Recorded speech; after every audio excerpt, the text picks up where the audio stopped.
नमस्कार। ये आकाशवाणी पटना है। अब आप अभिषेक दास से प्रादेशिक समाचार सुनिए। पहले मुख्य समाचार।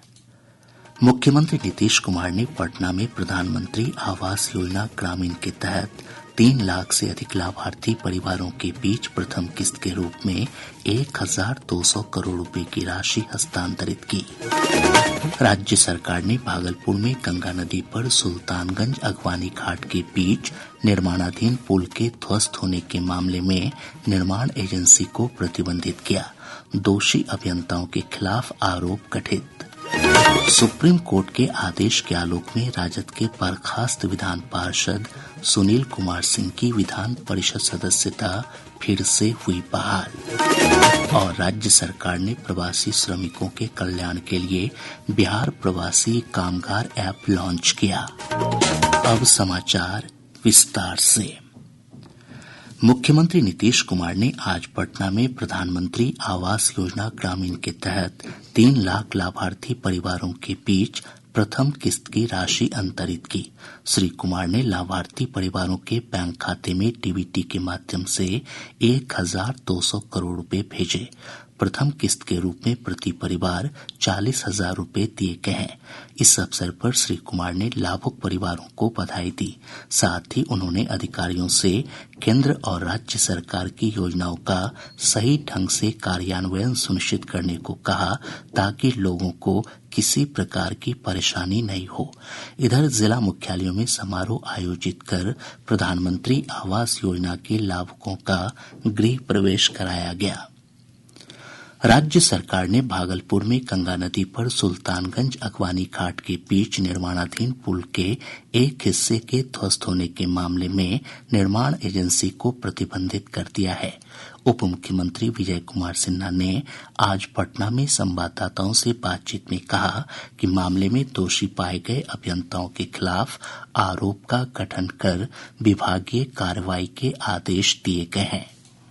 अगवानी सुल्तानगंज गंगा पुल के गिरने की घटना 2 बार हुई। जांच के उपरांत पुल के डिजाइन में त्रुटि पाई गई। तत्कालिक अपर मुख्य सचिव के प्रतिवेदन और वर्तमान अपर मुख्य सचिव के द्वारा समीक्षोपरांत प्रस्तुत संचिका में कार्य निर्वहन में दोषी पाया गया 2 वरीय पदाधिकारी अभियंता तथा उप मुख्य अभियंता पर भी आरोप गठित कर विभागीय कार्रवाई और 3T इंजीनियर द्वारा लापरवाही बरतने के कारण काली सूची में डालने तथा परियोजनाओं से जुड़े संवेदक एसपी सिंघला को अगवानी सुल्तानपुर गंगा पुल के पुनर्निर्माण तक एजेंसी को डीबार करने हेतु आदेश हमने दे दिया।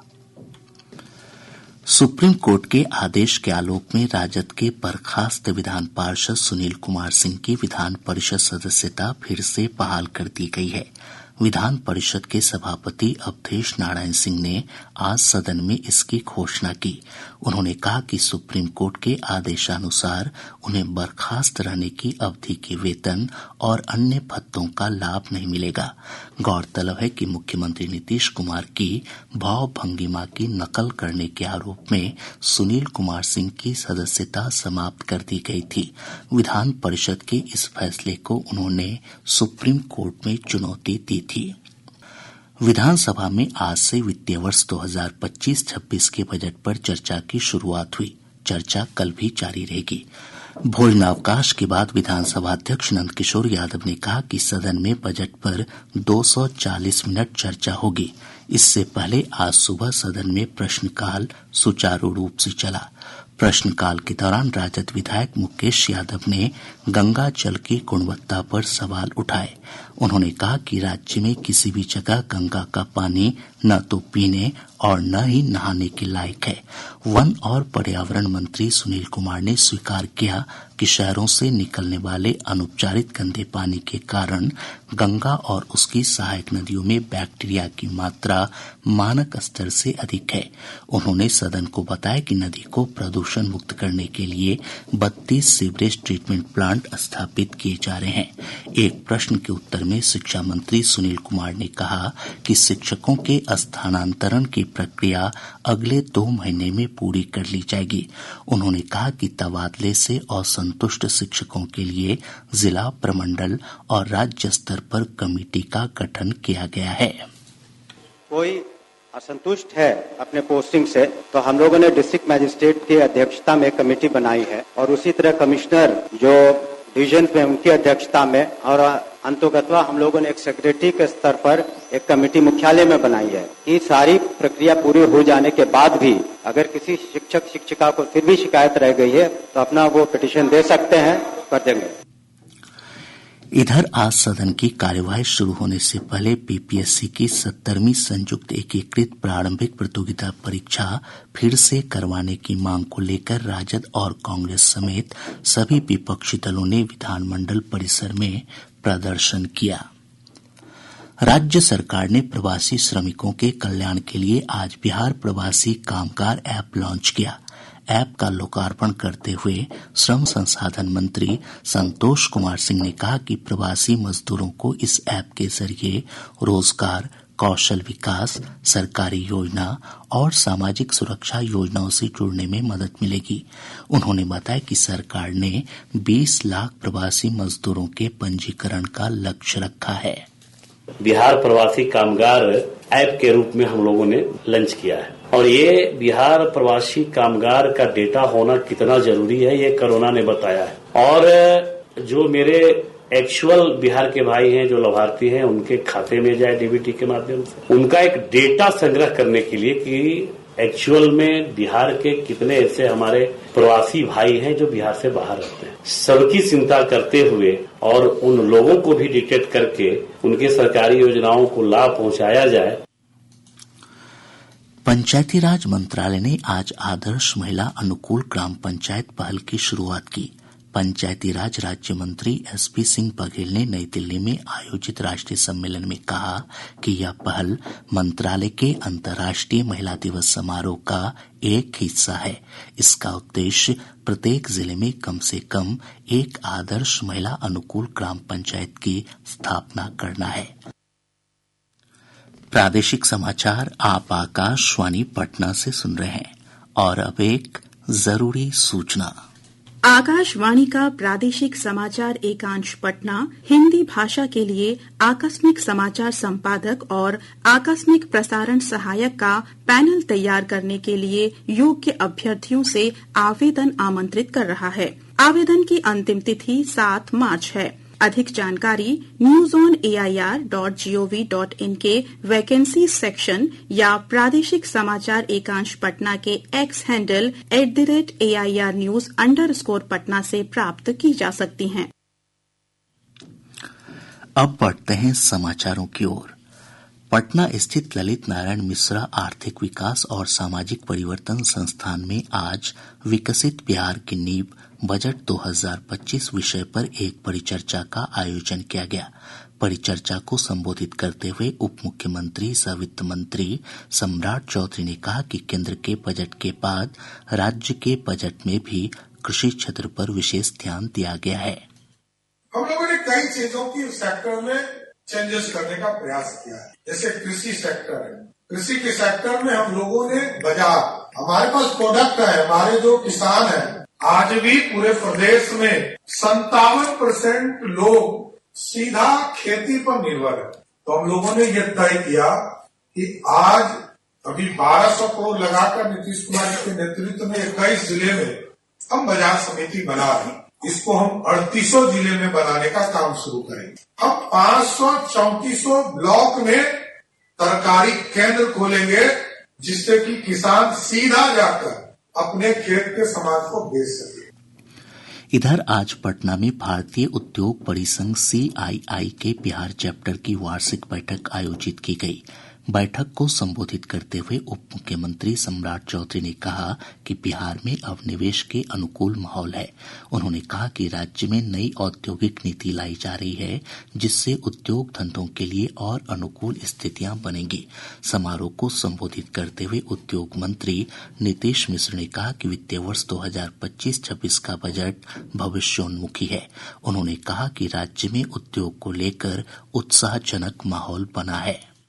बिहार बजट को देखेंगे तो बहुत ही फ्यूचरिस्टिक है, जहां पे हम एग्रीकल्चर पर भी फोकस कर रहे हैं, विमेन एम्पावरमेंट पर भी हमारा फोकस है, युवा शक्ति पर भी है और एक नए औद्योगिक वातावरण के निर्माण की दिशा में भी हम बढ़ रहे हैं। बिहार ने एक बहुत बेहतर इंफ्रास्ट्रक्चर बनाया है और ये माननीय मुख्यमंत्री जी के कठिन श्रम से ये संभव हो सका है। और आज जो हम अक्सर इस बात का उल्लेख करते हैं कि उद्योग विभाग जो एक हैशटैग यूज करता है, बिहार है तैयार, सही मायने में now we are ready for a take off. उप मुख्यमंत्री सम्राट चौधरी ने आज दानापुर में यूनियन बैंक ऑफ इंडिया द्वारा आयोजित मेगा एमएसएमई कैंप का उद्घाटन किया।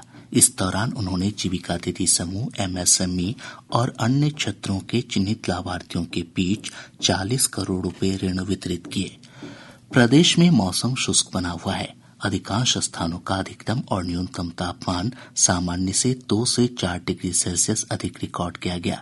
मौसम विज्ञान केंद्र पटना के वैज्ञानिक ने बताया कि अगले 3 दिनों के दौरान तापमान में कोई विशेष परिवर्तन नहीं होगा। उन्होंने बताया कि 8 और 9 मार्च को किशनगंज, भागलपुर, बांका और जमुई समेत राज्य के पूर्वी भागों में कुछ स्थानों पर हल्की बारिश हो सकती है। अगले 3 दिनों के दौरान मौसम में कोई विशेष परिवर्तन की संभावना नहीं है। मौसम आमतौर से शुष्क बना रहेगा। 8 एवं 9 मार्च के दौरान प्रदेश के पूर्वी भाग के जिलों विशेषकर किशनगंज, पूर्णिया, कटिहार, भागलपुर, बांका एवं जमुई में हल्की वर्षा की संभावना है। पटना के मिलर हाई स्कूल मैदान में आज राजद की ओर से युवा चौपाल का आयोजन किया गया। कार्यक्रम को संबोधित करते हुए पार्टी के वरिष्ठ नेता तेजस्वी प्रसाद यादव ने कहा कि प्रदेश की जनता ने बदलाव का मन बना लिया है। उन्होंने युवाओं से विधानसभा चुनाव में एकजुटता दिखाते हुए सत्ता परिवर्तन की अपील की। प्रदेश के अलग अलग हिस्सों में हुए हादसों में 8 लोगों की मौत हो गई। नवादा जिले के नारदीगंज प्रखंड अंतर्गत राजीव नगर के पास एक बस के ऊपर बिजली का तार टूटकर गिरने से 4 लोगों की मौत हो गई। वहीं सारण जिले के खैरा थाना क्षेत्र के कालूपुर गांव में करंट लगने से एक व्यक्ति की मौत हो गई, जबकि 2 अन्य गंभीर रूप से झुलस गए। वहीं भागलपुर जिले के सुल्तानगंज के वार्ड संख्या 14 में एक घर में आग लगने से एक बच्चे की झुलसकर मौत हो गई। दूसरी तरफ सारण जिले के अवतार नगर और तरैया थाना क्षेत्र में 2 अलग अलग सड़क दुर्घटनाओं में 2 बच्ची की मौत हो गई। पटना के दरभंगा हाउस में आज छात्रों के 2 गुटों के बीच हिंसक झड़प और बमबाजी हुई। एएसपी दीक्षा ने बताया कि बम विस्फोट में एक गाड़ी क्षतिग्रस्त हो गई। उन्होंने बताया कि घटना में 30 से 40 लोगों के शामिल होने की आशंका है, जिसकी गिरफ्तारी के लिए छापेमारी की जा रही है। और अब अंत में मुख्य समाचार एक बार फिर। मुख्यमंत्री नीतीश कुमार ने पटना में प्रधानमंत्री आवास योजना ग्रामीण के तहत 3 लाख से अधिक लाभार्थी परिवारों के बीच प्रथम किस्त के रूप में 1200 करोड़ रुपए की राशि हस्तांतरित की। राज्य सरकार ने भागलपुर में गंगा नदी पर सुल्तानगंज अगवानी घाट के बीच निर्माणाधीन पुल के ध्वस्त होने के मामले में निर्माण एजेंसी को प्रतिबंधित किया। दोषी अभियंताओं के खिलाफ आरोप गठित। सुप्रीम कोर्ट के आदेश के आलोक में राजद के बर्खास्त विधान पार्षद सुनील कुमार सिंह की विधान परिषद सदस्यता फिर से हुई बहाल। और राज्य सरकार ने प्रवासी श्रमिकों के कल्याण के लिए बिहार प्रवासी कामगार ऐप लॉन्च किया। इसके साथ ही आकाशवाणी पटना से प्रसारित प्रादेशिक समाचार का ये अंक समाप्त हुआ।